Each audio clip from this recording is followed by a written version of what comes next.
Good evening and welcome to a very special program. I'm Vishnu Shom. We are coming to you live from Ahmedabad on a day in which we've seen this fantastic event at the Motera Stadium not too far away from us. We are on the rooftop of the Star Hotel and we are on the Sabarmati riverfront. We've got a wonderful panel today, and what we're going to try and do is deconstruct what we've seen in Motera and in Ahmedabad throughout the day. What has President Trump achieved? What has Prime Minister Modi achieved? A lot of people thought that this part of the visit would essentially be about optics and not about substance. But I think by the end of the day, in terms of the speech alone, Trump did actually speak about a great deal of things. He spoke about defense. He spoke about the strategic ties between the two countries. He spoke about Pakistan, perhaps somewhat controversially for many in this country. He said that, look, we are working towards a better friendship with Pakistan and progress is being made.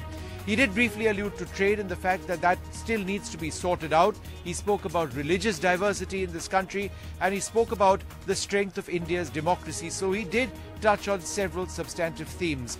Before we introduce our panel, and we've got a great one tonight, let's just take a look at some of the big highlights of the big Namaste Trump event. Friends, I present to you my friend, India's friend, the President of the United States of America, Mr. Donald Trump. From this day on, India will always hold a very special place in our hearts. The life of Prime Minister Modi underscores the limitless promise of this great nation. He started out by his father's side as a chiwala, a tea seller. Donald Trump shaking hands, a warm hug. There was plenty of bonhomie on display between Prime Minister Modi and President Trump, but also some blunt talk about Pakistan, terrorism, business and the equality of citizens. While the President is not visiting Pakistan, he did call for a reduction of tension between India and Pakistan. Since taking office, my administration is working in a very positive way with Pakistan to crack down on the terrorist organizations and militants that operate on the Pakistani border. Our relationship with Pakistan is a very good one. Thanks to these efforts, we are beginning to see signs of big progress with Pakistan, and we are hopeful for reduced tensions, greater stability, and the future of harmony for all of the nations of South Asia. Trump also addressed the two other issues: that the US should be India's primary defense trading partner. India is the world's biggest importer of arms. The United States looks forward to providing India with some of the best and most feared military equipment on the planet: airplanes, missiles, rockets, ships. We make the best. Tomorrow, our representatives will sign deals to sell over $3 billion in the absolute finest state-of-the-art military helicopters and other equipment to the Indian Armed Forces. I believe that the United States should be India's premier defense partner. Trump also underscored India was known for peaceful coexistence among Hindus and Muslims and all religions. US officials have said Trump will raise particularly the religious freedom issue, which is extremely important to this administration. Your nation has always been admired around the earth as the place where millions upon millions of Hindus and Muslims and Sikhs and Jains, Buddhists, Christians and Jews worship side by side in harmony. In his response, Prime Minister Modi described India and the United States as natural partners. मेरा स्पष्ट मत है कि भारत और America natural partner है। आतंकवाद को हराने में अमेरिका के कमिटमेंट और प्रेसिडेंट ट्रंप की लीडरशिप मानवता की सेवा की है। हम एक लॉन्ग टर्म विजन से इंस्पायर्ड है, सिर्फ शॉर्ट टर्म कंसिडरेशन से नहीं। To anyone counting, President Trump, who says he loves a big crowd, announced 125,000 people were present, perhaps the biggest crowd he's got outside the US. Trump returned the favor, mentioning things Prime Minister Modi speaks about quite often, like Swami Vivekananda and the Sardar Patel statue, as well as things dear to most Indians, Sachin Tendulkar, and even Sholay and DDLJ. Substantively, investing in Trump's visit makes strategic sense for Delhi. The US has surpassed China to be India's biggest trading partner. The US conducts more military exercises with India than any other non-NATO partner. Both want to check China's rise. Only 3 incumbents have failed to be re-elected in the United States in 32 years. This event in the world's largest cricket stadium with 1 lakh plus people likely to be over here is absolutely incredible.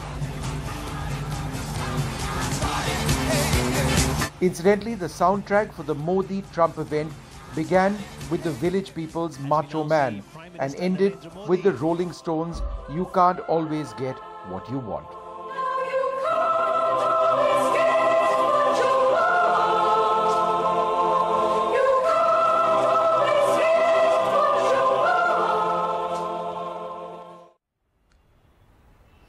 All right, let me introduce our panel as we go through some of the key points. Ambassador Meera Shankar joins us from the Delhi studio, as does Jeff Smith, Research Fellow at the South Asia Heritage Foundation. Seema Sirohi joins us from Washington, D.C. Professor Anil Gupta with us over here at the studio, a visiting faculty member of IIMA. And we've got a wonderful group of IIMA students. We've had them yesterday as well for our special programming, and I can tell you they are as good as any of our experts. They're some of our brightest minds, and it's wonderful to have all of you there. Let me come across to you first, Professor Gupta. For you, what was the highlight of today? Was it the fact that the logistics were incredible, 1 lakh plus people, all the optics of it, or was it the fact that there was a lot in terms of substance which was surprisingly covered today as well? I would say that Americans need Indian market, but also Indian mind. And I think what is important that Prime Minister Modi must have conveyed to him, and he's very eloquent about it, is that no matter whether you look at the CEOs of the big companies in US, which are of course many of them, most of them are Indians, they need us as much as we need them. They need frugality of our ways of doing things. They need imagination and innovation that Indian minds have brought to US economy. We need their talent, we need their technology. Right. So there is a great deal of mutuality, I suppose, that is very apparent to both of them. But it is more for the elections that are going to be there on the horizon very soon. So he needs to show to his people that he has got one of the biggest democracy on his side. Yeah. Jeff, would you agree that Trump coming to India at this stage, elections around the corner for him, that he needs the support of Indians back home, and therefore a visit to India is something that can get him that vote? Is the American vote likely to be linked to this visit?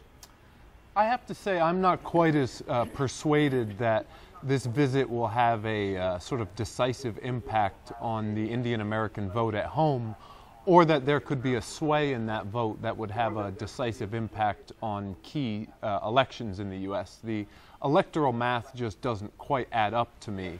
I think there were much more than just domestic political considerations at play.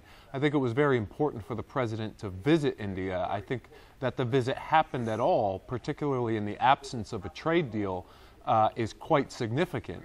Anytime you can get the U.S. president to spend 30 hours on a plane just for a one-on-one visit with your leader is a notable moment. And, you know, most of the president's trips to date have been for multilateral summits abroad.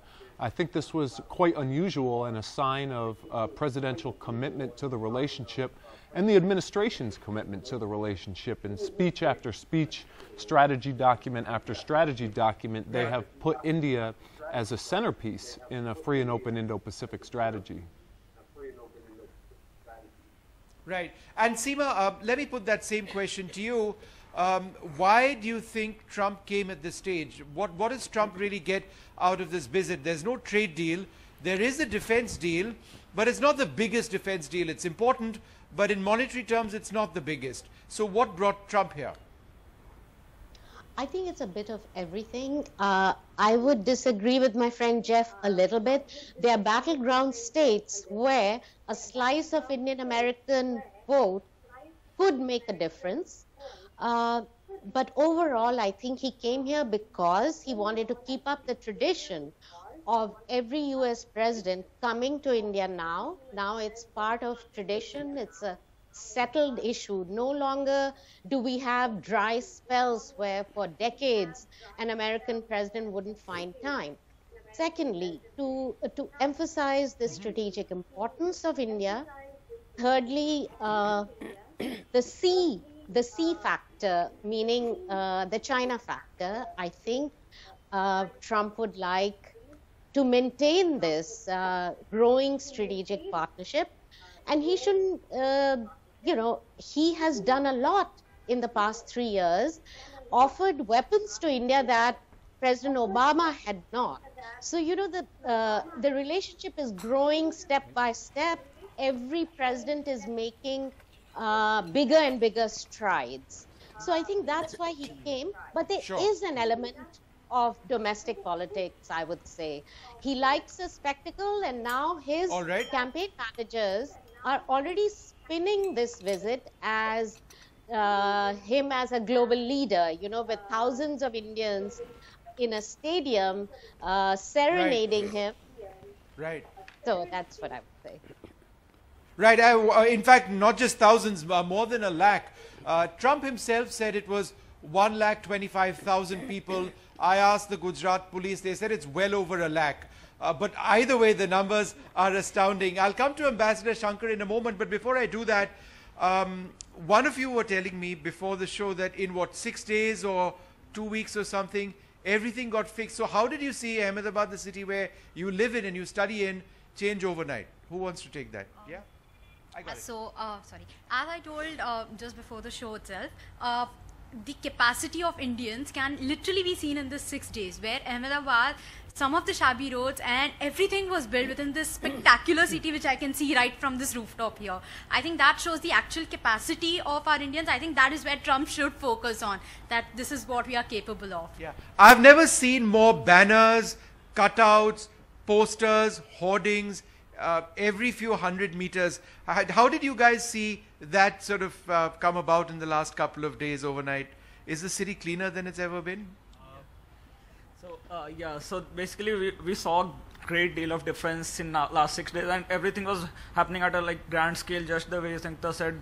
So it was really good to see that even Indian cities can change so fast given the right push. So for me, that was a big takeaway. What was the highlight for any of you? Was it the Modi-Trump show, or I don't know, was it all the hard diplomacy that they did end up speaking about? Anyone? I think the major part of the speech, it had many personal strokes involved. Like when you see in the speech, he mentioned Diwali, Holi, cricket, he spoke about the background.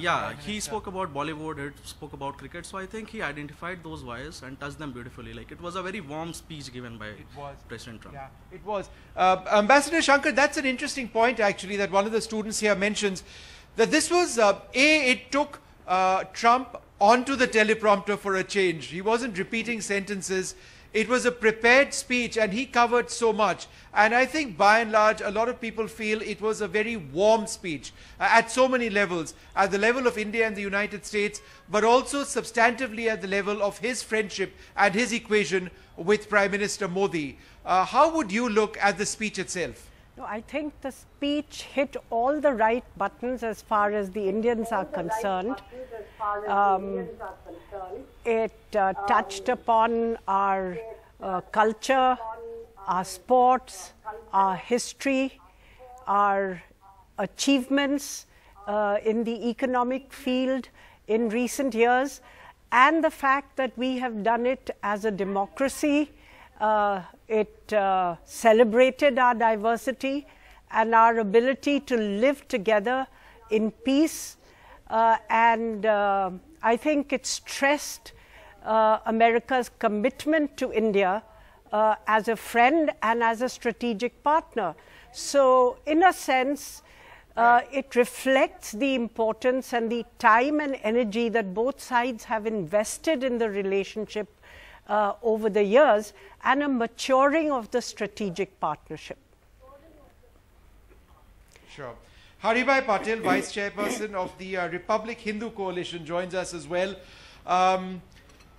What does Narendra Modi mean for Donald Trump? I mean, they talk about a personal equation. Is it a genuine personal friendship that the two have? Or is there a level of politics there that it's important for Trump to identify with Modi and vice versa?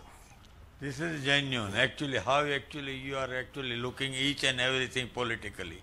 I cannot understand. Do you know, this is genuine visit. Two countries have actually relationship, and this is a friendship, 21st century best friendship between two countries. What in your mind is the real highlight of this visit so far? This is a highlight. It means that there is a two countries have a relationship, friendship. This is one goal, and second goal, India need weapons also. Actually, because of our neighbor country due to Pakistan, and definitely it will help to our country also. All right. What for you, sir, was some of the other highlights that we can actually take away? I'm asking you to sort of crystal gaze a little bit, and I'll tell you why I'm asking that. There will be mention of India's religious diversity. Would we be okay about the Americans lecturing us on religious diversity in our country? Because prior to this visit, there were indicators that they would do just that. A lot of people feel that perhaps now is the time to do that, but a lot of people would be uncomfortable with that as well. See, as far as diversity is concerned, our record on diversity is far better than US. 40% children born among black women are to unwed mothers. If you look at the roads in Indian reservations, they have potholes, which I have seen myself. But religious diversity. So I'm saying that when it comes to diversity... And by that, you know, there'd be references to CAA, NRC, possibly Kashmir as well. There are indicators that Trump might bring that up tomorrow. There may be, but I would say that Indians are capable of managing their affairs. There is absolutely no doubt, no matter how much differences we may have, we don't need his help in resolving those differences. That I suppose everybody on whichever spectrum, end of the spectrum in India there may be, they will all agree on that. However, he might raise those issues because he represents a conservative lobby in the US. And those conservatives have always given a lot of importance to these issues, and they might as well. But please remember that when it comes to India-American relationship, the conservatives have stood by us more resolutely than the Democrats. Democrats always talk a lot about liberal values, but they have not stood by us when we were in trouble. So I see that despite all the rhetoric that is going around, the time has come, given the Chinese complications and all the other trade implications, India might agree to cooperate with them in the space program. Yeah, that's right. In fact, I think that's a given.